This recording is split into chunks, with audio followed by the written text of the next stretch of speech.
Hey everyone, it's your girl Maddie here, aka Beavermont, and today I am joined by Laceration, who just last week put out I Erode off a $20 spin.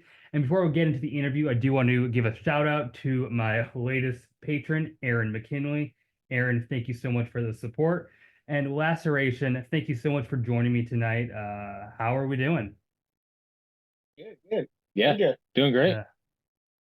Yeah, well, so this is your debut off of $20 spin.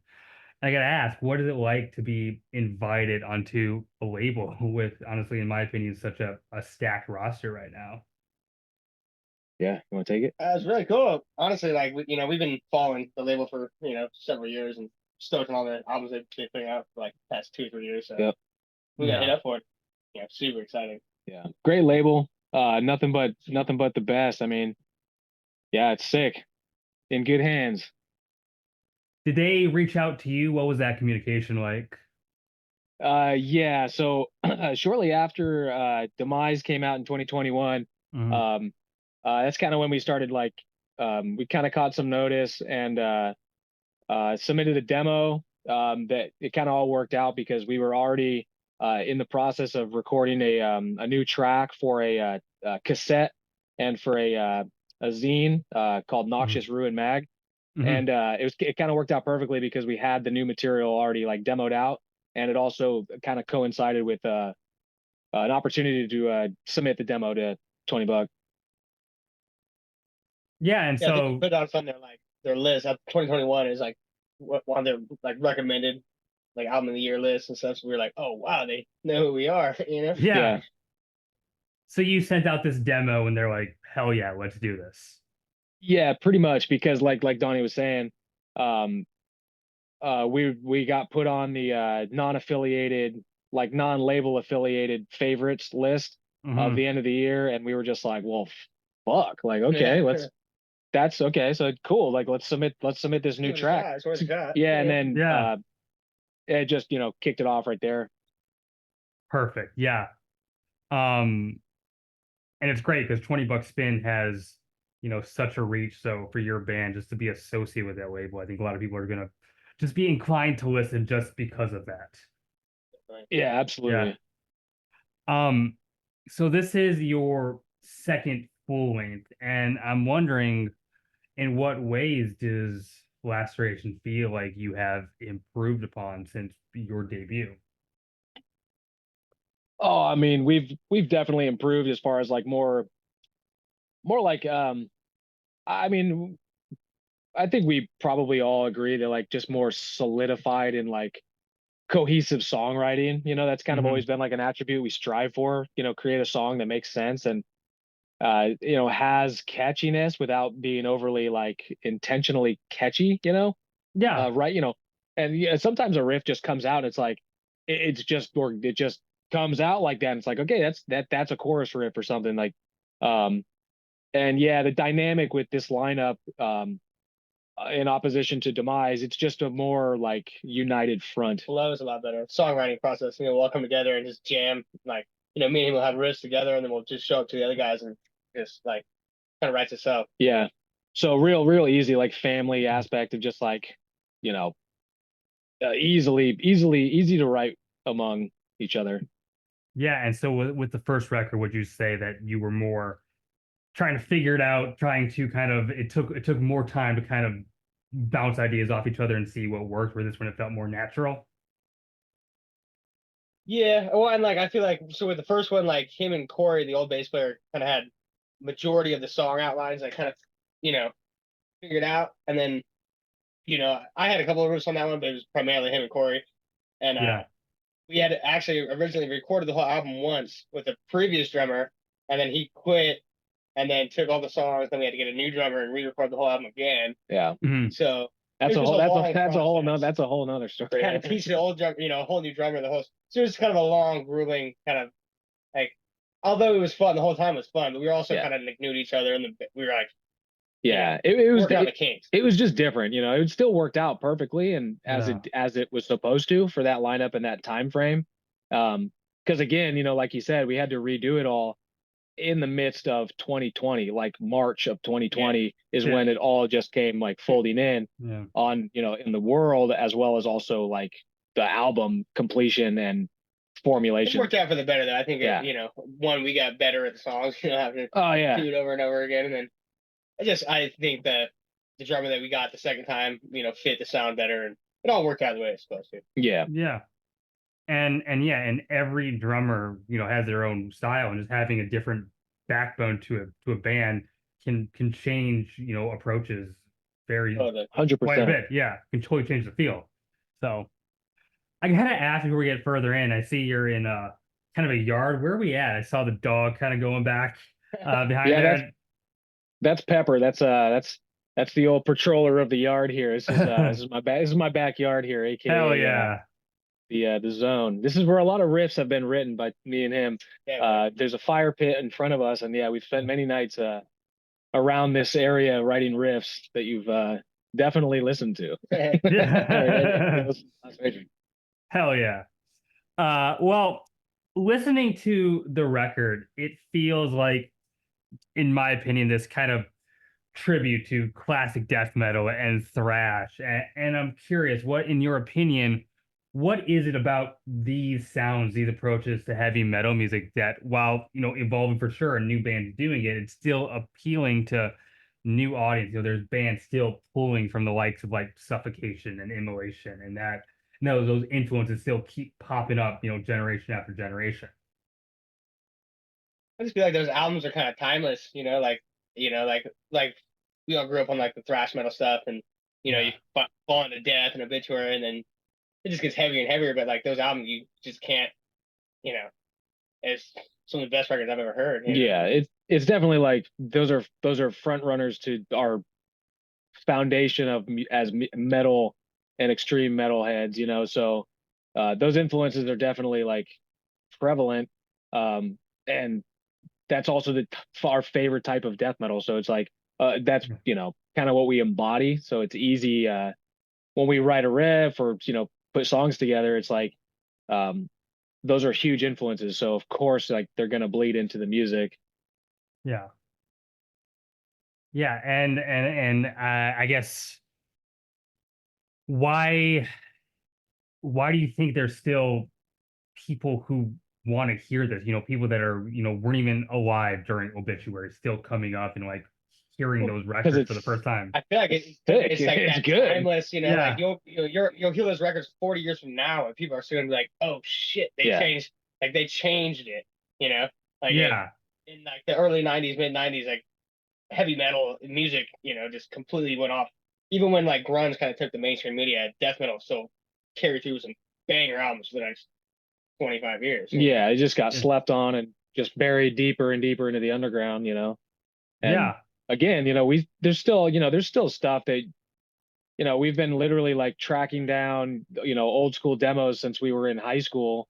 Thank God, like, as far as our age, like we saw the birth of YouTube and the ability for people to literally upload some obscure demo or like torrent sites of like the early Cynic demos, and like before they were, like stuff like that like you still find stuff, I mean, there's still bands that it's just crazy that people don't worship like Morbid Angel and the big names, So again, I think because of all this stuff being more or less pressed down to the underground, it'll still always be potentially new because it's not just in your face like mainstream, music. Yeah, when I was just getting into death metal, it's a genre that, because it's not, you can't go onto Pitchfork and like get it all there, right? It's like something that I had to seek out and then find these websites like, okay, oh, Benediction, oh, Unleash, all these bands, like they're not like readily there. They're there now on the internet for you to find, but like it requires a search. And I think there's kind of that mystique that I think a lot of people appeals to a lot of people. Absolutely, 100%. I feel like you're part of something like, you're like Cool Kids Club, kind of, like not everybody knows about it, Yeah. Well, you have some really experienced talent, working on this in terms of like the engineering. It's recorded by Matt Harvey of Exhumed, and then Greg Wilkinson, who has worked on a laundry list of high-profile metal acts. What were the experiences working with those two guys like for you? I mean, it was, pretty amazing, to be honest with you, because like, we met Matt a couple times at shows and stuff, and he's always been cool, dude, and just like super down to earth, super humble. But he actually came we played in the Tascadero, which is where he lives, and he came to one of our shows at this cafe, and we were just stoked to see him there, and then he came and he asked about recording a possibility, and we're like, oh, wow, like, let's do this. Yeah. But when we got down and not knowing really what to expect, but he was just so like hospital, like invited us, let us stay there, fed us beer, like it was really great experience. And he had a lot of it's really good input with recording and like helping us, like get the most out of it, like what we wanted, some stuff that we weren't quite hearing, Yeah. you throw an extra ear on and be like, oh, check, what about this, so it was really fun, really cool, Yeah. especially being a fan of his band for so many years. Mm-hmm. But Greg, I didn't really work with Greg too much. I didn't go down there with the studio with them, but they did all that. Yeah, Greg too. I mean, he's the man. Like we actually had like a small hiccup, technical difficulty essentially, and it kind of gave us an excuse to go to, because Greg was gonna just mix and master everything up front, and then we were gonna come by for a day and kind of just oversee things and give specific input rather than just being, here it is, do your thing. Because a lot of the stuff that we were able to complete, a lot of kind of like the effects or like baseline effects we kind of did with Matt, of like put an echo here or a delay here, something like that. Those little nuances were within the notes of the tracks already to build in like our input. However, we still had a day in which we were going to go to Greg's, go to Earhammer and kind of just give a once over. But it ended up kind of being more of an extended thing because we had, like I said, a technical difficulty, which is another story. But so we ended up going over there, and yeah, Greg was great. He was very accommodating, like on the fly. There was also some stuff where, because again, we crunched the album within 6 days, so we basically went in with a lot of already pre-decided and pre-rehearsed notions of, we're gonna get in there, we're gonna lay this shit down, that's it, we're gonna do it fast because we're prepared. But still, when you prepare, you still fuck up and you forget to do like a or something like that, like a vocal take or a harmony syndrome. Yeah, and it's like, whoa, man, how did we miss that? Yeah, there's like, oh, we've been harmonizing this for the whole time playing it, and then we go into the studio and it's a different scenario, because I record rhythm guitar separately, then he records rhythm guitar, and so stuff like that we were able to kind of like patch up with Greg, and yeah, Greg's the man, dude. Yeah. Greg's really cool, and he was accommodating and kind of like let us do our thing within that aspect of kind of what was going to be a once over, and it made the whole thing like really easy. I feel like in comparison to what we've done in the past, because everything before it's like recording in the living room with your buddies, and it takes 8 months to do it. And like people are sitting there like smoking weed and watching YouTube video. Like, but this time it was all business, and it was all just banging out. We went down to Tascadero for 6 days, banged the record out in 6 days, and then it was just waiting. And then when we finally got to work with Greg, everything was super smooth with him too, and it flowed really well. Yeah. But it's fun, and just being able to like just working with these guys that we've kind of respect like, highly. I mean, they've done it, they're doing it. Was there anything that was changed within like you writing the album, and bringing it to these two guys, and then them having like a recommendation and you kind of changing it, or were there some kind of details that were added or taken out because of their input? Kinda, yeah. They're like, like Donnie was saying, kind of like adding little areas in which we weren't hearing, or kind of we didn't think of to do. Like Matt lent some good input regarding some of the guitar work, some of the vocal layering and stuff like that, or cadence in a I feel like a sense. lot of that stuff kind of did come from Matt. I mean, like Yeah. for my instance, like I had no intention of doing any like harmonies on any of the lead guitar solos or anything like that. But he was like, "Oh, dude, you gotta do a harmony right here. Do a double like dive bomb," and I think it helped with a lot of like the layering, the vocal layering too. Just Yeah. like, but just an outside ear, like an outside perspective. Like, dude, if you it's sick, but if you do this, it's gonna be really fucking sick. Yeah. And there was some aspects too, at least, me personally, with as far as like vocals, because he's a vocalist that plays guitar. I'm a vocalist that plays guitar. And I think there was a couple instances too, where like while tracking vocals, he said, I think he mentioned or like tried to say like, what if you fit this over this? And I'm like, listen, dude, I can't just play and do vocals over anything. You might be able to, like the Hetfield aspect of just play anything and say, sing anything, sing anything. I'm like, so I'm like, listen, Matt, like, there's a couple of moments where it's just like, hold on, dude, I can't. I have to be able to do this live. I'm not doing anything I can't do over the track. And so, but again, much appreciated that was even relayed. You know what I mean? Like all the respect to even like state, like, what if you tried this? And it's just like, that'd be great if, for instance, I could. And that I think that was only like a small detail. But again, his input was definitely it was there and it was brainstorming. Yeah. Yeah. Sick. Well, next month you embark on your West Coast tour in support of Erode.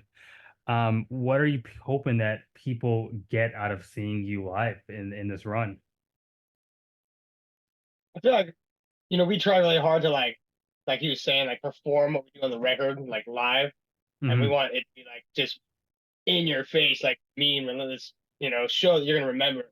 When we go out there, we, you know, thrash our heads so our necks feel like they're, like we're sore. We're getting old now, so like walking away with like neck pain, and it's gonna be fun. We want to bring it. We want to just show them what we're made of, and Yeah. show them we can do all this stuff live and Yeah. just have a good time. Yeah. I know you are focusing on the West Coast for now, but do you plan on coming out to other parts of the US later on? Oh yeah. Yeah. If, Yeah. if what's the Field of Dreams? If you build it, we will come. You Mhm. know, oh Kevin Costner. Yeah. Maybe fill some of the festival circuits, do a Hell's Heroes, do an MDF. Oh, that would be Really love it. incredible. Yeah, That's absolutely. ideal. Yeah. If we could land at either of those, if Maryland Death Fest is listening, anybody that runs Death Fest, you know. Your bandmate Severus is playing this year, next year, so Yeah, hell Yeah. yeah. yeah. Yeah, well deserved. Severus Oh, rules. yeah. Yeah, absolutely. Records incredible. Yeah, I had them on the show a few months ago, and yeah, that record is insane. Yeah, absolutely killer. Yeah, They came with the heat on that. That's yeah, some crushing shit. yeah. Um, I'm wondering, how are you going about writing these tracks? Is it like you have a riff first, or is it kind of like you have jam sessions and some things will kind of stick out with one another? I know every band kind of does it a bit differently. Yeah, sometimes. I mean, for the most part, at least for this record, like he'll have a riff or I'll have a riff, and we are literally like meat and potatoes. We're talking like on the phone, like voice recorder, hit voice recorder, put a shitty YouTube backing drum track on it, and a bass idea.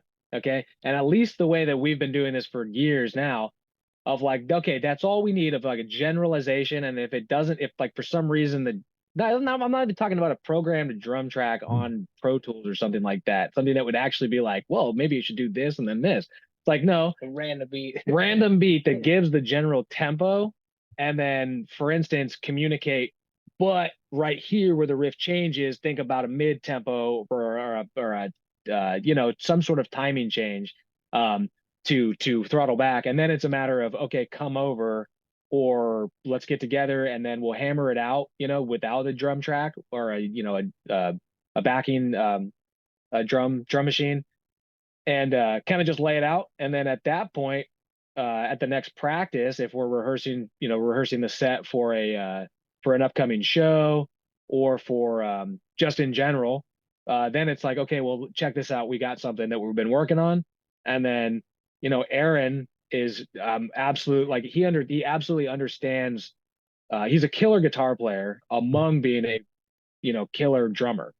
So he's got like, he already knows. I mean, sometimes we'll just be jamming on, like, let's say we wrote a handful of riffs that kind of go together, of like, he's got an intro riff that goes into a verse or a bridge or something, and then I've got a somewhat of a verse riff.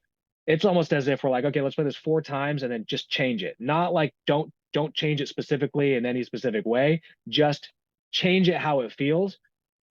And next thing you know, Aaron will Aaron will just throttle back. Hold on, we got a little pooch action here. Yeah. And from there, yeah, she's a good girl. She's the backyard keeper.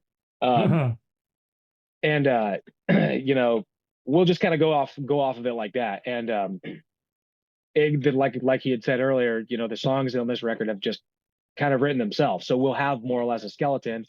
And then as we're kind of writing in the studio and real time adjusting tempos, or like, okay, well, now this will be a kind of like an intro riff. This will be a verse riff, maybe a bridge here, basic general, principle application. And I feel like Aaron's got a really good ear too for, like, when we give him like a basic idea, like like change it up, go halftime, or and he just throws his little spritz on top of it, and he hears what we hear, kind of. Yeah. So we'll come with like the skeleton of that song idea, and then he'll just plug in his 2 cents, and then we'll go show Eli the riff later. But if he's not there, yeah. It all flows pretty smoothly. We got it formula figured out now. When you just like a couple minutes ago mentioned these YouTube drum tracks, I was fascinated because I never heard of this. But as you were just talking, I pulled up my phone on YouTube and looked up death metal drum beat, and there's just so many results of just of generic drum beats there just to use. This is crazy. Yeah. I had no idea. Yeah. I mean, like we're busy. We've got we've got personal lives and everything, and of course, jobs, and it's like the way I feel is just like sometimes a riff comes on. It's like I do not have.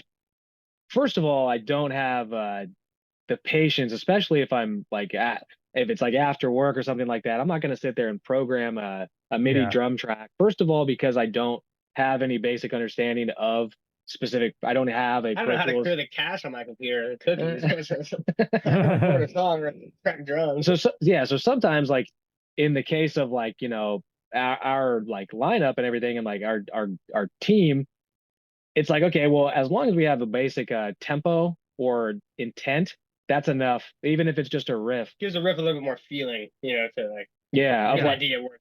Yeah, get the point across, and I think like Strangled by Hatred was absolutely. It was I know for a fact when I wrote the main verse riff, that was some generic YouTube video that was of a double bass, that's just like, okay, cool, like here it is. And then when we jammed on it, it's like, yeah, clear message of the transition from this riff to that riff. And there's a lot out there on YouTube, and some of them are, I think, ripped straight from specific programming tools, like actual Easy Drummer or stuff like that. Yeah, Easy Drummer, UG drums or whatever those are, UG tones, I don't know, something like that. There's one of them that says UG one. Yeah, UG. Yeah, I am. And you can get really unrealistic too on some of those. Of 300 BPM, you send that to your drummer, and they're just like, no. That's what happens when a guitar player writes a drum beat. It's unrealistic. I mean, the drum machines work for morticians, so it's nothing against them. Like, yeah.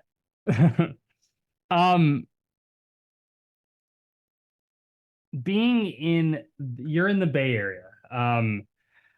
There's a lot of metal bands there. It's people know the Bay Area, they know Oakland, they know San Francisco is like death metal, thrash metal city. So I'm wondering, how are you able to stand out amongst such a huge crowd of band? And also, Why is the scene so vibrant out there? I feel like where we're at too, we're like an hour north of San Francisco, so we Okay. kind of have our own separate scene, like the North Bay scene, which is a little bit separate from like the East Bay, Oakland, here in Neprot, and more tourists, and they have, and they've been pioneering that for a long time. Yeah. But so we're just kind of like we've played down there with some of those, bands and gone around down there, but we've pretty much stuck to the North Bay in terms of like growing our own following and scene. In the Yeah. last couple of years. Like Yeah, for the first decade of Laceration, like we could only play in the East Bay and San Francisco. There was Yeah. no scene up in the North Bay. just So back he's 2006, like Yeah. demo kind of era. like that it was a completely different time, and it was a completely different scene. I mean, there was no death metal. There weren't really any death metal bands like there are now. I mean, literally things didn't really start kicking off into the East Bay until like about 2010 to 2012, really, with like some of the bands that you may look at Oakland and think of, at least, some of the younger bands. I'm not talking like Autopsy or, specific, Pale or anything like that. yeah, like bands like from the 90s, early 2000s, but like what of the scene now, that kind of jumped off around like, the late 2010s, and the scene started to build. So but even then, like when Laceration was playing in the East Bay, like Berkeley, Oakland, San Francisco in like 2008 to 2012, let's say, that's because that's where we could play. There was no, like when we play in Santa Rosa or Petaluma at the Phoenix Theater, we could play there, and we did. However, there was no scene. Like it wasn't really, people weren't Although really now excited about it. Now is different. Sonoma County now is like kind of a like hospital. Like a lot of bands want to come through, touring bands, not Yeah. like Bay Area people, but people from Portland, they all want to stop in Santa Rosa. Yeah, it's not the same. And It's not the same as it was. Really pumped up, and the shows are killer. And I think that's kind of brought a lot of attention to us. So like, okay, there's something going on in Santa Rosa, and like, Yeah. so we've stood out in like that aspect. I Yeah. guess. Laceration's grinded it out as far as the North Bay is concerned over the last, almost 2 decades, realistically. Hell yeah. And so I guess as a Midwesterner, I'm not as familiar with like the layout of California, but I am curious then, what would you say is like the primary differences between your scene, the East Bay scene, and say LA? Oh fuck. Where do we begin? I mean, mean, think I don't want to like start talking shit or anything, but like I Yeah. feel like up here it's a lot more uniform. talk some shit. I've No, I'm heard. just I mean, I don't know. I just feel like in LA, like I've never experienced this personally, like on our end, but I hear there's a lot more drama and like bullshit between bands and stuff. Where up here, Yeah. everybody's pretty damn cool. Like as big as Necrot, like all those guys. Chad is cool as hell. Like there's no like big ego. Like Well, not even necessarily like the bands, but even the crowd. think about like I think it really boils down to a dense population of people can go from a show like, okay, all right, let me rewind. In the Bay Area, you have people that will travel from like driving an hour to a show is not a big deal. Okay. Yeah. In LA, Go drive 15 minutes.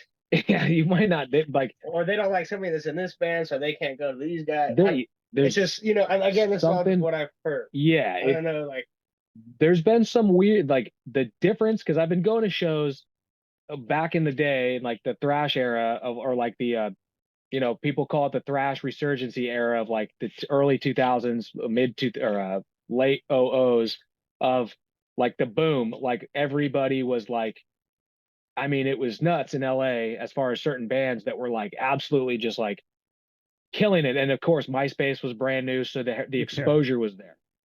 I don't know how old you are, but like, or if you even know like about the LA thing and like the thrash resurgency, but Oh yeah.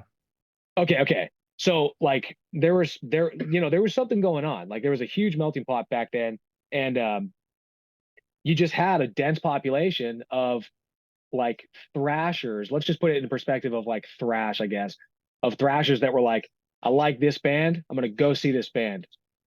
However, if there's some other band that they've never heard of or somebody didn't tell them they're cool, they're not going to go just support it to support it. Mm-hmm. It was definitely more of what was more like probably just a scene or a trend thing.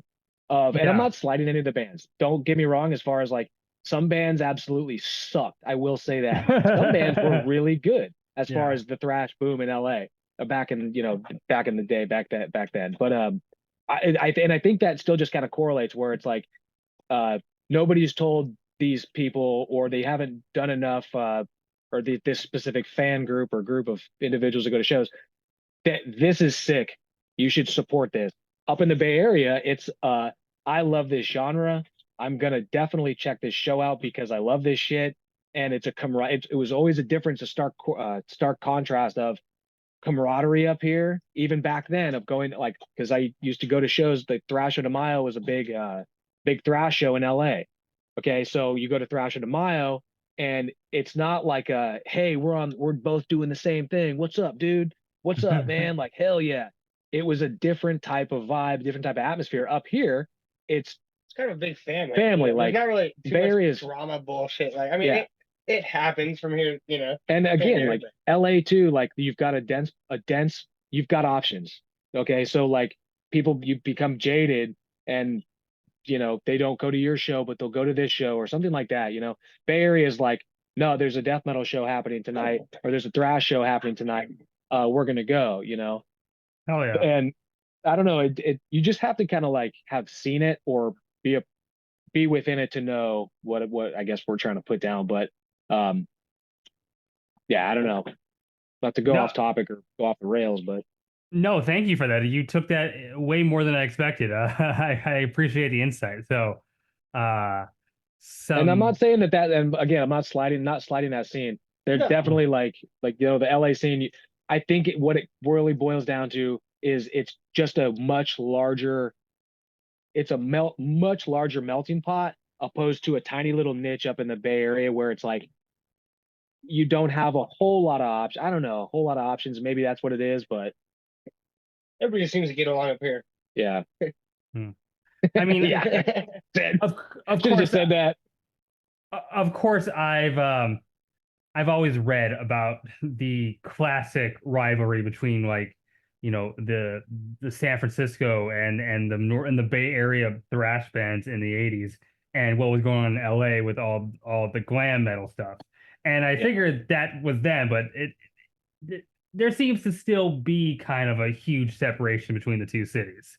Obviously, it's very different, but Yeah, and also different now too. Like again, like just talking about like the thrash thing, different, and scenes and support always wavers. Well, and we've never had so any bad experience. So, like, we've never had a bad.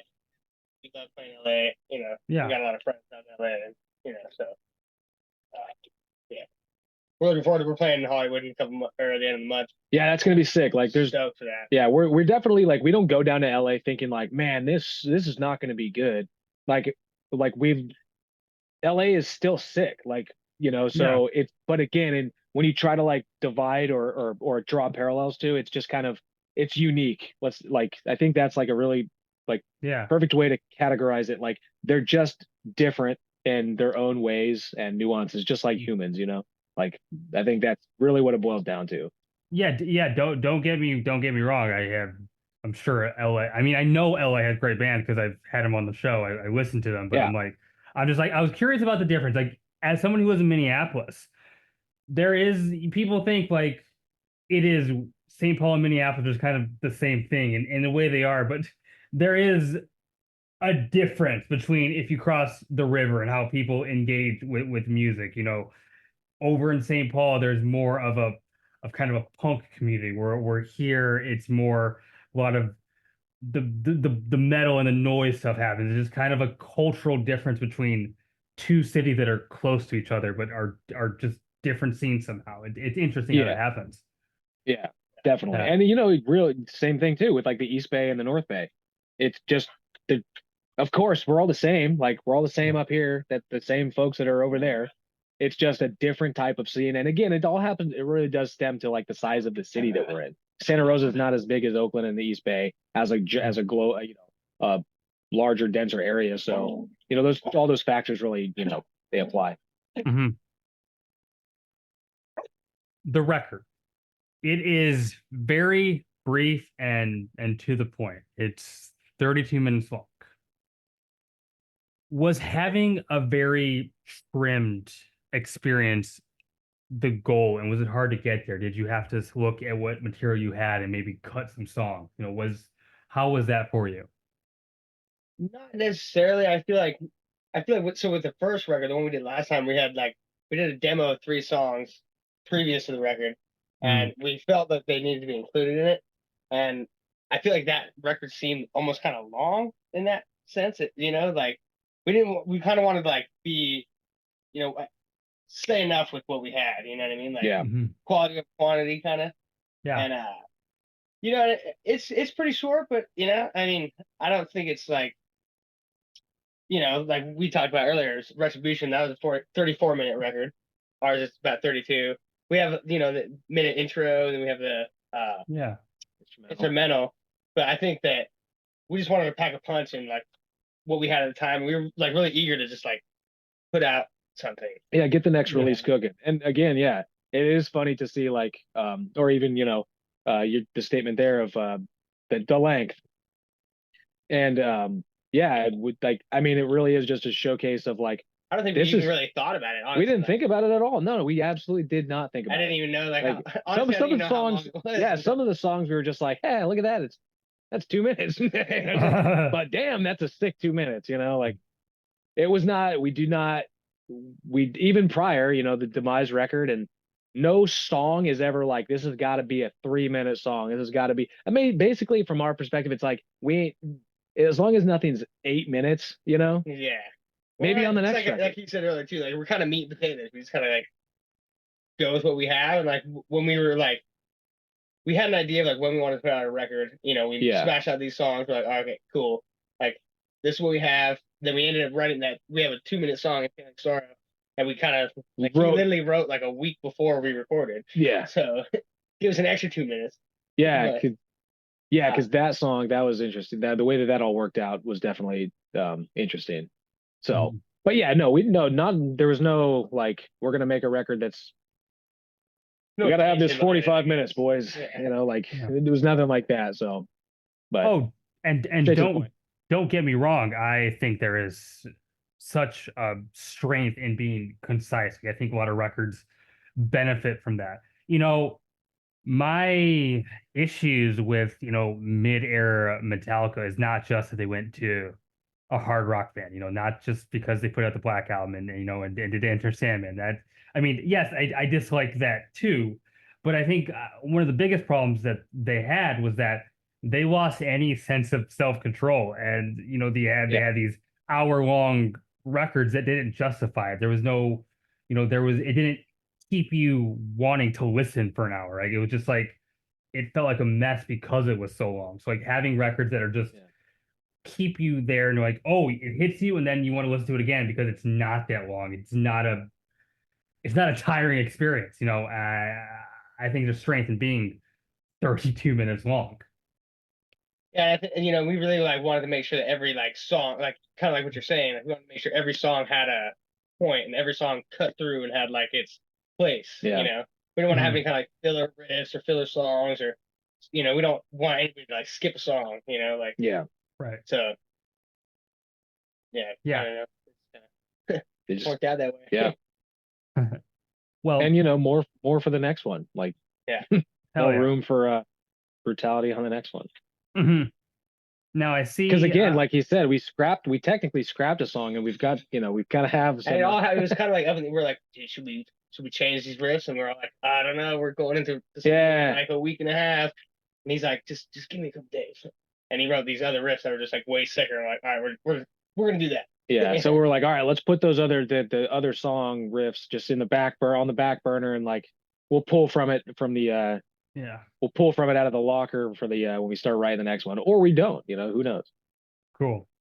So I see the t-shirts. So I gotta ask, first of all, favorite Cannibal Corpse record? Okay. The Bleeding, File, and maybe even Kill.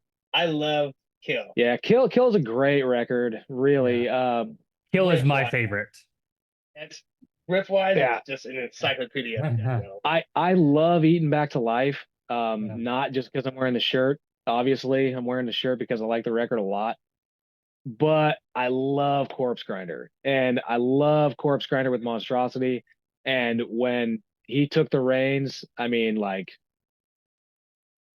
Corpse Grinder over Barnes. That's me. That's my opinion. I used to disagree with him, but like over time, I've learned to agree. And not because Chris Barnes, kind of sucks, but like also just I prefer Sick vocals, Corpse Grinder's attack and also his whole embodiment. But yeah, Eating Back to Life though, still, I mean, like some of those songs are just so like just playing on the edge of their ability and like just so in your face. And I also like going back to the whole Corpse Grinder over Barnes thing.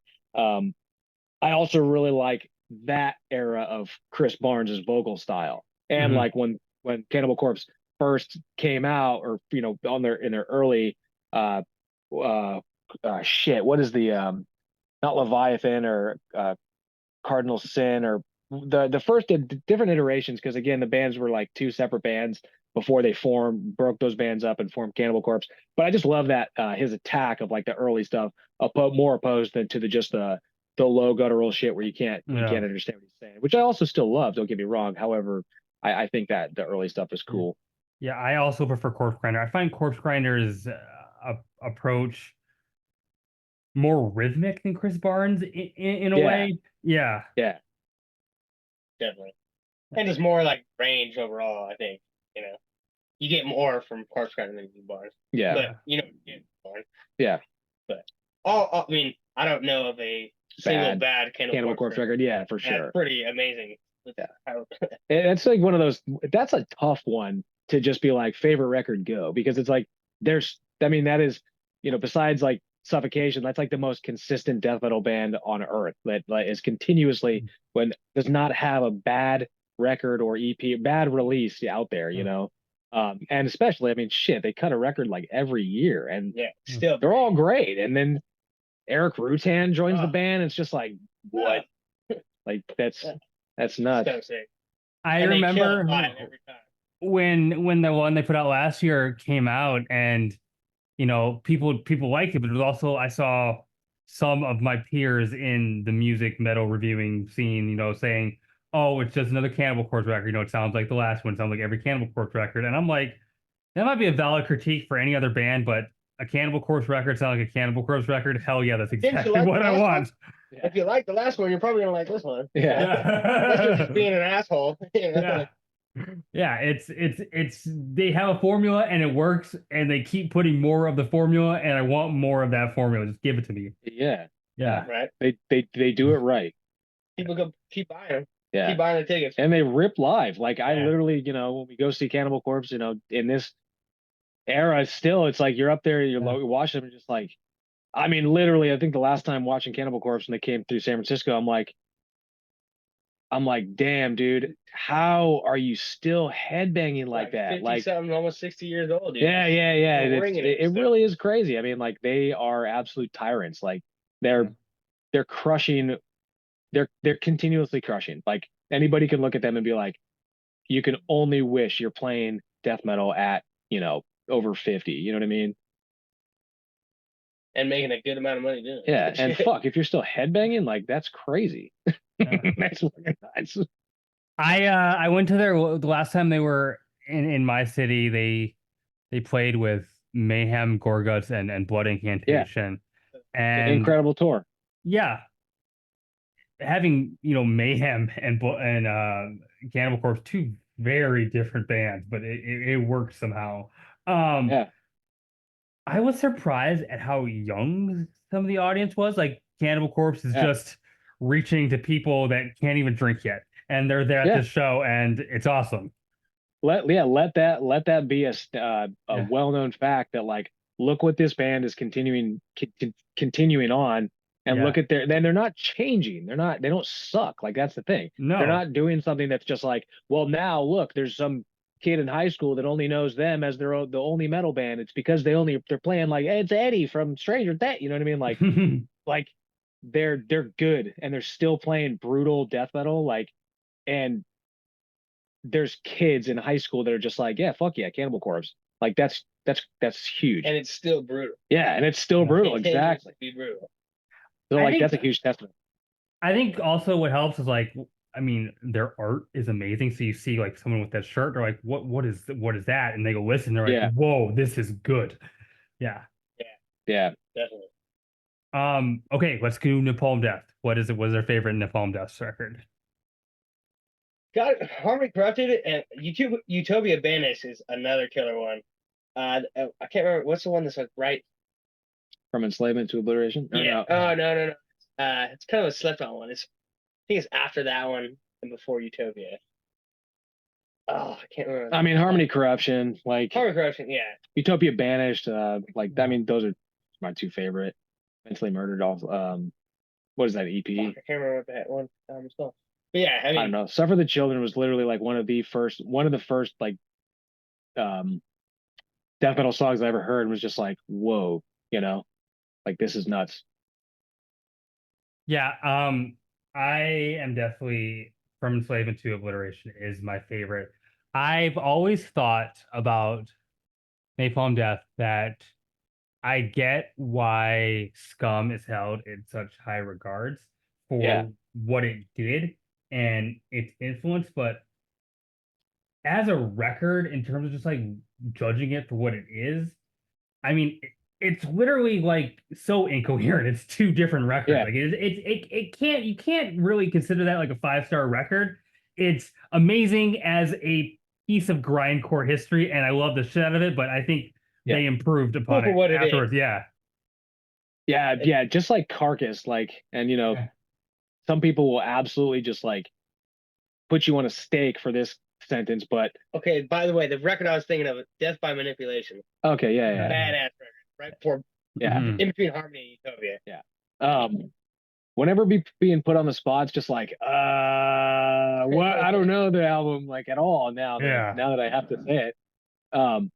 However, yeah, kind of like the Napalm situation, preferably everything post, you know what I mean? Same thing with like Carcass, in my opinion. Like they went from like grindcore and personal went more for you. death metal, and the same thing with Carcass. I mean, people hate Heartwork. Like some Carcass fans absolutely hate Heartwork, and it's just like those are the true elitist. Yeah, absolutely. Like them, and it's like, well, that's cool too. Like you could absolutely only like that, but like, not. And again, I'm also saying that like I like the post stuff, but I do like the early stuff too. Just like Scum, it's just that the preference, So it's like completely two different bands, like, Yeah.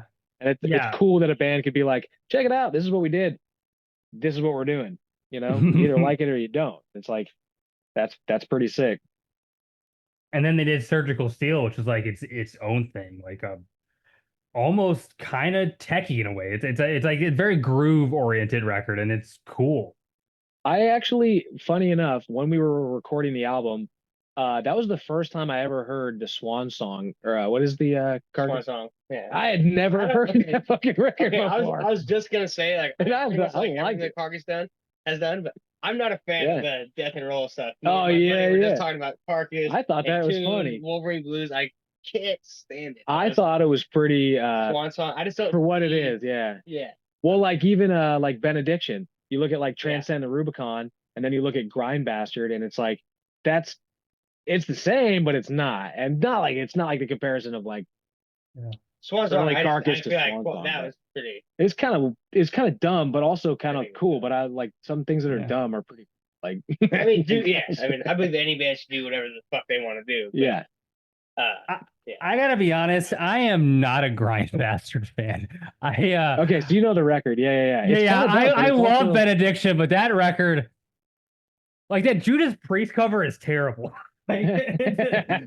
Now there's some songs on there that I'm just kind of like, hell yeah, like the whole front to back whole record. I'm not going to be like, I endorse that 100%. Yeah, but like some aspects of that record, I'm just like, fuck yeah. But as far as Benediction is concerned, even like the Grand Leveler or what is it? Season of the one with the crows coming out of the eyes. Transcend the Rubicon is pretty much like the best record. Not to go off topic off the benediction thing, but Oh, we can actually talk about death benediction. metal as much as you want. Yeah. But realistically, it's not. It kind of come full circle because Barney did vocals for benediction before. What's his name? I think there was some correlation there. I can't remember what it is, but there is a benediction. And again, not having this at the foreground of recall, to be like, Yeah. in 1990, you know what I mean? But Yeah. there's correlation between benediction and the vocalist. I can't remember his name for benediction. But anyhow, yeah, I'm pretty sure Barney did vocals first. Let's get the fact checked in there. Yep. Barney did vocals from 89 to 91. Yeah. So the fact that thank you, Metal Archive. You are the best. Yeah. Hell yeah. Yeah. Sometimes they are the best. Other times questionable. Yeah, damn, I can't recall the vocalist for Primary Man. I want to say his name is Ira or something like that, but yeah, so like kind of funny because Barney's style and his style are in a way, the whole like, hey, the whatever that, that whole thing is. Yeah. Rawr, like like that shit is really said in a microphone, like rawr. Like not screamo from the 2010s rawr, but you know what I'm saying? So like, but yeah, Grindbastard, that's a weird album, but there's some cool attributes, just like Swan Song. Yeah, it does suck, but it sucks in a weird, cool way. Some people think Grindbastard is their favorite benediction record. I don't get those people. I'm happy that Grindbastard exists and you love it. It's not for me. I love benediction, but that record is just not the high point for me. No, not the high point. Preferably, yeah. Some people though, go for it. Talking vocalist changes. The first time when you said that, like, vocalist changing styles and bands, the first band that really went to my mind was Cryptopsy, like just changing their vocals completely changed their sound for a little bit. Oh, sure. Yeah. But that is all I had for you planned. But I do want to give the floor to you before I let you go, for just to let people know where they can find the music, the band camps, the everything. Just go ahead and give the plugs. Laceration Bay Area Bandcamp. That's our site where we put all of our exclusive merch, stuff that goes directly to us. Obviously, everybody listening to this knows Bandcamp. Bandcamp, hit us up on Laceration Official on Instagram, Laceration US on Facebook, and then wherever streaming music is streaming, but also buy a physical copy, hold it in your hands.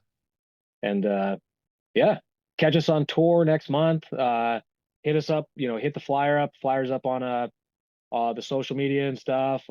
Hit up $20 spin. It's there too. And thanks for everybody's support. We appreciate you guys. Much appreciated. We can't do it without the support. So well, thank you for joining me. I hope the record continues to do great. The reaction to it seems to be doing really well.